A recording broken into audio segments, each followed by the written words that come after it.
told his team around maybe lap 22, 23, was go for the undertake. The undertake is when you pit before the driver in front of you get on fresh rubber, fresh tires, and start lapping quicker than him. So by the time he goes in for a pit stop, changes tires, he's at an advantage because you have went faster laps before he could. So you created a gap because while you going around that lap on fresh rubber, driving maybe a second and a half faster than him, he's still on those old tires. And by the time he catch up, it's too late. You done pass him. That's the undertake. But Mercedes did not listen to Lewis. They choked. They decided to do put Lewis on an overtake strategy. Overtake strategy is when you drive longer on old tires, but those old tires are traveling at the same speed as the fresh rubber, or might even be faster. Because even though the driver is on fresh rubber, he gets behind slow cars, so he's not able to take advantage of that fresh rubber. That's the overtake. So foolishly, Mercedes put Lewis on the overtake strategy. Vettel pitted a lap after Lewis came on radio saying, hey, let's do the undertake. They pitted Vettel first, and immediately off the box, he was 2 seconds quicker than the front leading cars. So after one lap, Ferrari chose to bring Leclerc in. When Leclerc came in, he was already 2 seconds behind Vettel, his teammate. Vettel has proven that the undertake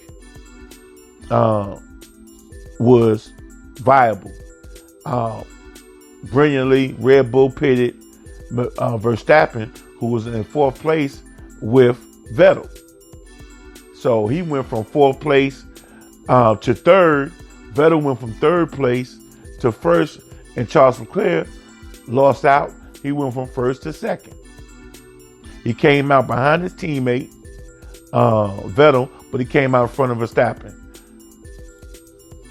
Mercedes was caught flat-footed.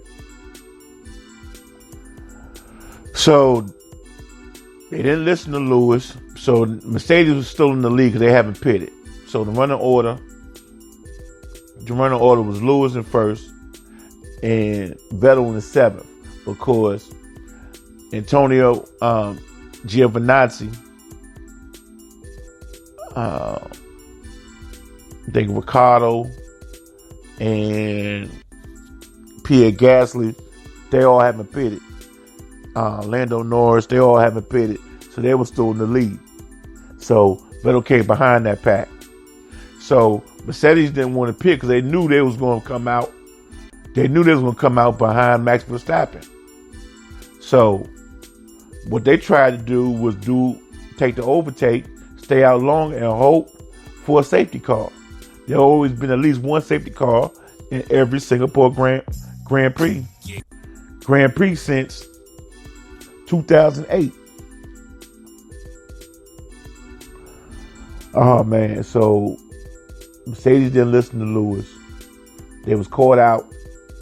Safety car didn't come, so when they eventually pitted, Lewis came out in front of his teammate, Valtteri Bottas, and behind Max Verstappen. So that's where Lewis finished.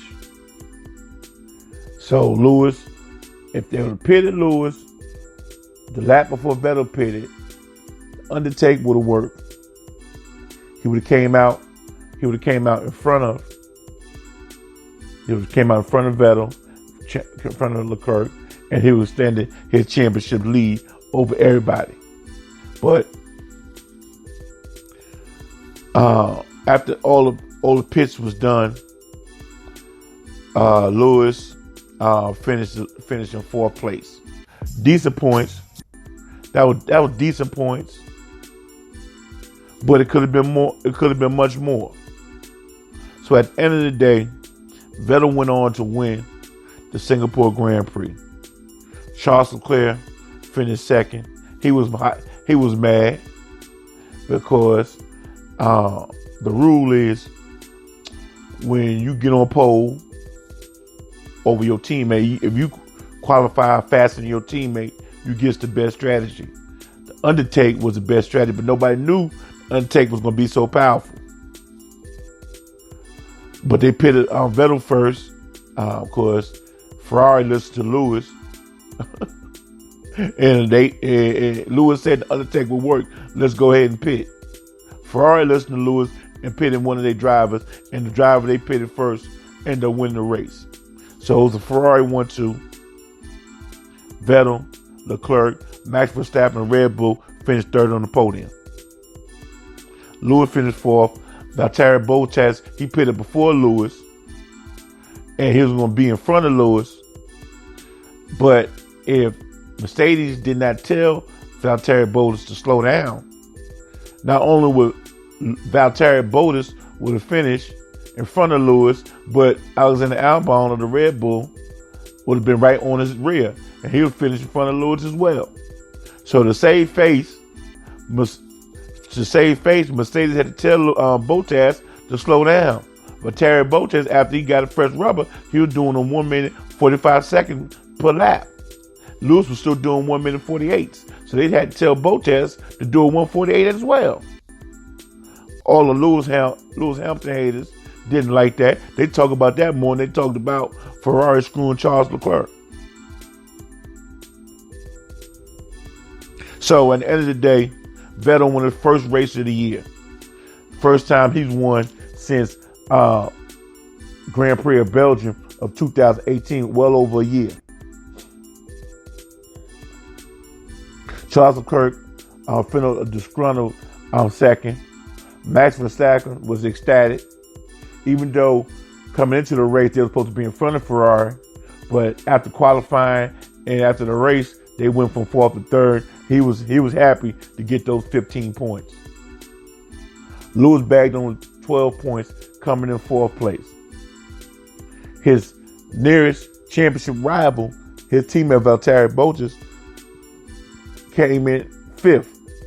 He bagged 10 points. So Lewis gets 12 points. His nearest championship rival to the Drivers' Championship only had 10 points. So Lewis, at the end of the day, extended his championship lead from 63 points to 65 points. So Lewis leading the driver standing, 296 points. Valtteri Bottas coming in at 231 with seven races left in the season. Might be 6. What's it round? Let me see, 8, 10, 12, 13, 14. 7 races left, 21 races this year. So let me give you top 10 running order, top 10 scoring positions. Vettel comes in with the win. He gets 25 points, so now he's fifth in the Drivers' Championship at 194 points. 102 points behind championship leader Lewis Hamilton. Charles Leclerc coming in second. He's now tied for third with 200 points. Max Verstappen coming third. He gets another 15 points. That puts him to a total of 200 points for the year. So Max Verstappen and Charles Leclerc both have 2 wins this year. They tied up at 200 points, 96 points behind Lewis Hamilton with 7 races left. Valtteri Bottas comes in fifth. He's now 231 points, a whopping 65 points away from first place Lewis Hamilton. Alexander Albon started the season with Toro Rosso. Toro Rosso is Red Bull's B team. They're not officially called Red Bull's B team, but everybody on the paddock, everybody know that's their B team.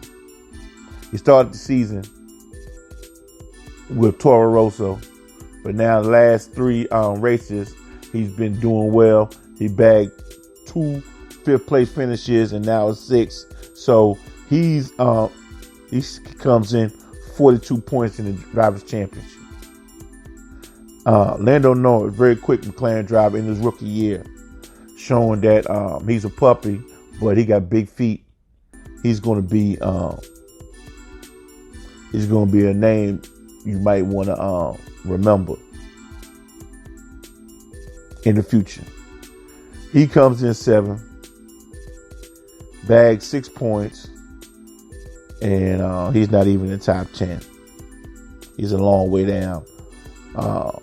Pierre Gasly comes in 8th. He's coming into the stand. He's 6th in the Drivers' Championship with 69 points. Nico Hülkenberg, he comes in 9th for Renault, who he's not even the quickest driver for Renault, but there's been controversial ruling on his teammate, Daniel Ricciardo. Ricciardo was in the points most of the race, but he collided with Antonio Giovinazzi that ruined his race, so he didn't come in the top 10. Nico Hülkenberg came in 9th, and Antonio Giovinazzi, who after the front leaders pitted in the race, he actually led 5 maybe 6 laps for the Sauber rookie. For the Alfa Romeo, excuse me. It's really a Sauber, but Alfa Romeo bought the rights, and so instead of calling it a Sauber, they're calling it Alfa Romeo. So once again, like what happened in Germany, Lewis told his team to do something, and they did not listen to him, and he has lost the race.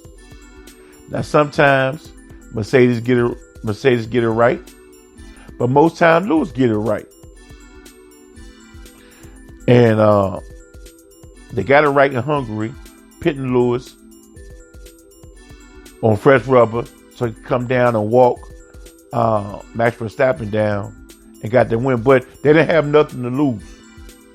It was easy to make a decision in Hungary when you know the worst that can happen is you finish in the spot you finish in. But when it comes to a high stakes poker situation like the Singapore Grand Prix turned out to be, they choked. They did not listen to their 5-time world champion. Lewis know what he's doing. He has more poles than anybody. He has 85 poles. That's a Formula One record. He knows what to do. When will Mercedes learn that? It's so frustrating. It's so frustrating, man. They go to Russia. There's only 1 week buffer between Singapore Grand Prix and the Russian Grand Prix in Sochi, Russia. Russia is not a high downforce track. It's not a low downforce track. It's not a high downforce track, not a low downforce track. It's in between. So it's going to come down to how you set up the car. And nobody sets up the car better than Lewis. So I'm looking forward to Lewis bagging a lot of points. Last year, Lewis won the Russian Grand Prix. Mercedes had a 1-2.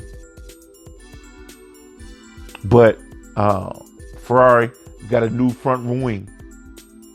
Ferrari got a new front wing that gives them more front end downforce, which is what they're saying on in social networks is contributed to Ferrari win in Singapore. They got a new front wing, so it's gonna come out. So Mercedes looking to see if that was just a one-time thing or something that they didn't have to deal with, a fast Ferrari with a powerful engine and downforce. This has been the Team Lewis podcast. I'm Jungle Brother. Thank y'all for listening. Until next time, peace.